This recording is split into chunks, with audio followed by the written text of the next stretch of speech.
Morning kids. तो कल हमने आपको ईवीएस के चैप्टर 9 में आर फेदर फ्रेंड में फेदर्स पढ़ाए थे और आज हम वीक्स पढ़ेंगे। क्या पढ़ेंगे? जो हमारी बर्ड्स होती हैं उनकी वीक्स कैसी होती हैं, उनकी चोंच कैसी होती है। तो जो वीक्स होता है, वीक्स को हम हिंदी में क्या बोलते हैं बच्चों? चोंच। तो आज हम पक्षियों की चोंच के बारे में पढ़ेंगे। किसके बारे में पढ़ेंगे? चोंच कैसी होती है पक्षियों की। तो आप देखते हैं कि बहुत सारे तरह के पक्षी होते हैं और आपने देखा था कल कि बहुत सारे तरह के उनके फेदर्स होते हैं। जैसे पिकॉक का फेदर अलग होता है, पिकॉक्स फेदर अलग होता है, क्रो का फेदर अलग होता है ना। तो आज हम देखेंगे कि हमारी कौन सी जो बर्ड होती है उसकी बीक किस तरीके की होती है, उनकी वीक्स कैसी होती हैं। समझ आया? बीक्स के बारे में पढ़ेंगे। चलिए स्टार्ट करते हैं। तो birds have different kinds of beaks, मतलब पक्षियों के पास विभिन्न प्रकार की क्या होती हैं? चोंच होती हैं। विभिन्न प्रकार की चोंच होती हैं। अलग अलग पक्षी के पास अलग अलग तरह की चोंच होती है। दे हैव नो टीथ, और उनके पास क्या नहीं होते बच्चों? दांत नहीं होते। दे हैव नो टीथ, मतलब उनके पास दांत नहीं होते। They use their beak to catch and hold food. They use their beak, मतलब वे अपनी चोंच का उपयोग करते हैं। To catch and hold food, मतलब अपने भोजन को पकड़ने के लिए और थामने के लिए। यूज देयर बीक, मतलब वे अपनी चोंच का उपयोग करते हैं। To catch and hold food, मतलब भोजन को पकड़ने और थामने के लिए। समझ आया? चलिए, तो वे अपनी चोंच का उपयोग भोजन को पकड़ने के लिए और थामने के लिए करते हैं। आपको इतना समझ में आया? चलिए आगे देखते हैं।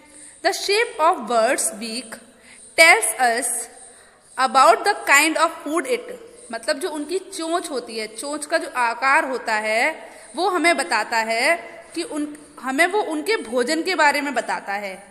Shape of a bird beaks, the shape of a birds beak tells us about the kind of food it, मतलब क्या होता है? एक पक्षी की बीक का आकार, मतलब एक पक्षी की चोंच का आकार। टेल अस, हमें बताता है। About the kind of food it, मतलब उसके भोजन के बारे में, वह किस प्रकार का भोजन खाता है उसके बारे में बताता है। समझ आया? तो जो एक पक्षी का मुंह, जो चोंच का आकार होता है, वो हमें उसके भोजन के बारे में या वह किस प्रकार का उसका जो भोजन होता है उसके बारे में बताता है। समझ आया आपको? पक्षी की चोंच का आकार हमें भोजन के प्रकार के बारे में बताता है। जो हमारी बर्ड होती है उसके भोजन के प्रकार के बारे में बताता है कि वो जो बर्ड है वो कैसा भोजन करती है। समझ आया आपको? चलिए आगे चलते हैं अब। तो उसके बाद जो अगला हमारा सेंटेंस है, अगला पॉइंट है, वो क्या है? Birds like humming birds and sunbirds have long curved beaks. क्या होता है बच्चों? जो हमिंग बर्ड होती है, जैसे आप देख सकते हो यहाँ पर, इसकी कैसी, और सनबर्ड, इनकी लंबी और थोड़ी कर्व्ड बीक होती है। कैसी बीक होती है? थोड़ी लंबी और कर्व्ड बीक होती है, मतलब वक्राकार चोंच होती है। समझ आया? तो पक्षी जैसे हमिंग बर्ड और सनबर्ड की कैसी चोंच होती है बच्चों? लंबी और वक्राकार चोंच होती है। इट हेल्प्स देम, मतलब यह उनकी मदद करती है। It helps them to drink nectar from flowers, मतलब इट हेल्प्स देम, यह इनकी मदद करती है, यह उनकी मदद करती है। जो हमिंग बर्ड्स होती हैं और सनबर्ड्स होती हैं उनकी मदद करती है, जो उनकी चोंच होती है वो। टू ड्रिंक नेक्टर, मतलब रस को पीने में। फ्रॉम फ्लावर, फूलों से, मतलब तो it helps them to drink nectar from flower, मतलब यह फूलों से रस पीने में उनकी मदद करती है। आपको समझ आया? चलिए अगला पॉइंट देखते हैं। Woodpeckers and hoopoes. Woodpeckers and hoopoes have sharp, strong, straight and pointed beaks. क्या होता है? Woodpeckers and hoopoes have sharp, strong, straight and pointed beaks, मतलब क्या होता है? जो कटफोड़वा होता है, वुडपेकर को हम क्या बोलते हैं बच्चों? कटफोड़वा। देखिए आप देख सकते हैं, ये वुडपेकर है, ये इसकी बीक है। बीक्स इसकी, मतलब इसकी चोंच कैसी है देख लीजिए आप। Woodpeckers and hoopoes have sharp, strong, straight and pointed beaks. तो कठफोड़वा एंड हुप्पूस, कठफोड़वा एंड हुप्पूस की पैनी, मजबूत, सीधी और पॉइंटेड मतलब नुकीली चोंच होती है। क्या होता है, जो कठफोड़वा होता है उसकी शार्प मतलब तेज, ठीक है, पैनी या तेज, मजबूत, सीधी और कैसी नुकीली चोंच होती है। जैसे कि आप देख सकते हैं इसकी शार्प है, सीधी है और मजबूत भी होती है। और कैसी होती है, नुकीली चोंच होती है। समझ आया। चलिए अगला पॉइंट देखते हैं। Sparrows and pigeons, sparrows and pigeons have short, hard and pointed beaks. और जो sparrows and pigeons have short, hard and pointed beaks to crack their food. क्या होता है, स्पैरोज मतलब जो गौरैया होती हैं और कबूतर होते हैं, उनकी चोंच कैसी होती है, छोटी होती है, हार्ड होती है मतलब कठोर होती है, और पॉइंटेड होती है और नुकीली होती है। किसके लिए होती है, टू क्रैक देयर फूड मतलब अपने भोजन को तोड़ने के लिए। समझ में आया। जैसे आप देख सकते हो ये स्पैरो है, ये पिजन है, तो आप देख सकते हो इनकी छोटी सी चोंच है ना, और कैसी है, हार्ड है और पॉइंटेड है ना, ये देखिए पॉइंटेड है। तो इनकी कैसी चोंच होती है, गौरैया और कबूतर की छोटी, कठोर, नुकीली चोंच अपना भोजन तोड़ने के लिए होती है। किसके लिए होती है, अपना भोजन तोड़ने के लिए होती है। समझ आया आपको। चलिए आगे देखते हैं। A parrot has strong hooked beak to crack seeds, nuts and fruits.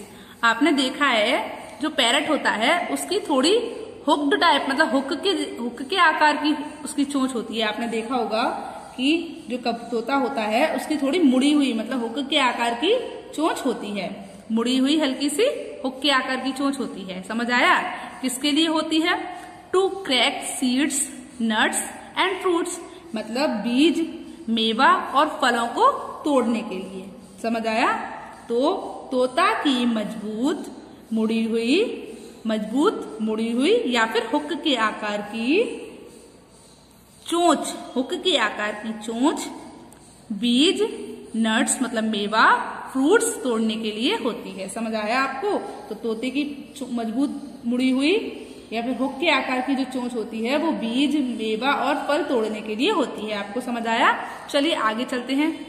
Ducks and spoonbills have broad and flat beaks to dig mud under water.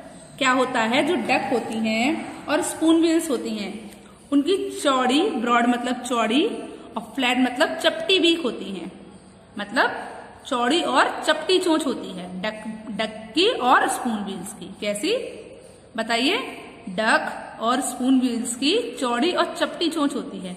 किसके लिए होती है, to dig mud under water मतलब पानी के नीचे मिट्टी खोदने के लिए, पानी के नीचे मिट्टी खोदने के लिए। तो क्या हो गया, डक्स और स्पूनबिल्स की चौड़ी और चपटी चोंच पानी के नीचे मिट्टी खोदने के लिए होती है। समझ आया। चलिए उसके बाद देखते हैं। Storks and cranes have long and pointed beak to catch fish. Stork और किसकी, क्रेन्स की लंबी और पॉइंटेड बीक्स होती हैं। कैसी, लंबी और पॉइंटेड बीक्स होती हैं टू कैच फिश। किसके लिए होती है, मछली पकड़ने के लिए होती हैं। तो आपको क्या समझ आया बच्चों, जो स्ट्रोक होता है और सारस होता है उसकी लंबी नुकीली चोंच मछलियां पकड़ने के लिए होती है। किसके लिए होती है, मछलियां पकड़ने के लिए। समझ आया। चलिए आगे देखते हैं। Kites, eagles and vultures have strong, sharp and hooked beaks two tier the flash of animals. क्या होता है, जो काइट होती है मतलब बाज होता है, ईगल मतलब चील और वल्चर मतलब गिद्ध, इनकी मजबूत, शार्प पैनी, हुक्ड मतलब मुड़ी हुई या हुक के आकार की चोंच होती है। किसके लिए होती है, two tier the flash of animals मतलब जानवरों का मांस फाड़ने के लिए। किसके लिए होती है बच्चों, जानवरों का मांस फाड़ने के लिए। तो चील, गरुड़, गिद्ध की मजबूत पैनी और मुड़ी हुई चोंच जानवरों का मांस फाड़ने के लिए होती है। बच्चों, आपको इतना समझ में आया? चलिए अब हम कुछ बर्ड्स की क्या देखते हैं, कुछ बर्ड्स की बीक्स को देखते हैं। समझ आया? चलिए स्टार्ट करते हैं। बच्चों, अब हम कुछ बर्ड्स के क्या देखते हैं, कुछ बर्ड्स की बीक्स के बारे में देखते हैं कि उनकी कैसी चोंच होती है। चलिए स्टार्ट करते हैं। तो आप देख सकते हैं जो पैरट होता है उसकी हुक के आकार की चोंच होती है। कैसे आकार की चोंच होती है? हुक के आकार की चोंच। किसके लिए होती है? सीड्स और नट्स को तोड़ने के लिए। उसके बाद अगली है डक। डक जो होती है उसकी देखिए बच्चों, जो डक्स है, डक की चौड़ी और चपटी हुई चोंच होती है। कैसी चोंच होती है? चौड़ी और चपटी हुई। किसके लिए होती है? इसकी पानी के नीचे मिट्टी खोदने के लिए होती है। उसके बाद अगला है स्पून बील्स। स्पून बील्स की आप देख सकते हो लंबी, चौड़ी और फ्लैट, मतलब बताइए चपटी हुई चोंच होती है। किसके लिए? पानी के नीचे मिट्टी खोदने के लिए। उसके बाद स्ट्रोक होती है, उसकी चोंच कैसी होती है? पॉइंटेड होती है। आप देख सकते हैं पॉइंटेड होती है। किसके लिए? मछली पकड़ने के लिए। ऐसे ही सेम क्रेन की भी चोंच कैसी होती है? पॉइंटेड होती है। किसके लिए होती है बच्चों? मछली पकड़ने के लिए। ठीक है। उसके बाद अगला है काइट। काइट की चोंच कैसी होती है? आप देख सकते हैं थोड़ी हुक्ड के आकार की। आप देख सकते हैं यहाँ से थोड़ा नीचे से जा रही है ना, हुक के आकार की होती है इसकी भी चोंच। किसके लिए? दूसरे जानवरों का मांस फाड़ने के लिए। ऐसे ही वल्चर की चोंच भी आप देख सकते हैं कैसी होती है? थोड़े से हुक के आकार की होती है। समझ आया? तो आपको कुछ बर्ड्स की बीक समझ आई कि कौन से बर्ड्स की कैसी बीक होती हैं। जैसे आपको पता चला होगा कि पैरट की कैसी होती है, पता चला होगा कि पैरट की हुक के आकार की चोंच होती है। ठीक है। आपको पता चला होगा कि डक की कैसी होती है, डक और स्पून बील्स की चौड़ी और चपटी हुई होती है। और स्ट्रोक और क्रेन की कैसी होती है? लंबी और नुकीली होती है, पॉइंटेड होती है। और ईगल और वल्चर, इनकी कैसी होती है बच्चों? इनकी हुक के आकार की और मजबूत पैनी चोंच होती है। चलिए, तो कल हम क्या पढ़ेंगे बच्चों? कल हम बर्ड्स के नेक्स्ट के बारे में पढ़ेंगे, बर्ड्स के घोंसलों के बारे में पढ़ेंगे। आपको समझ आया? क्या पढ़ेंगे? कल हम बर्ड्स के घोंसलों के बारे में पढ़ेंगे। बच्चों, आपको बर्ड्स की बीक्स के बारे में समझ में आया कि कौन से बर्ड की कैसी चोंच होती है? आया आपको समझ में? चलिए, तो आपको होमवर्क में ये चैप्टर इतना ही रीड भी करना है। ओके। आपका होमवर्क क्या है? आपको यह चैप्टर दोबारा से रीड करना है और समझना है। समझ आया? चलिए, गुड बाय।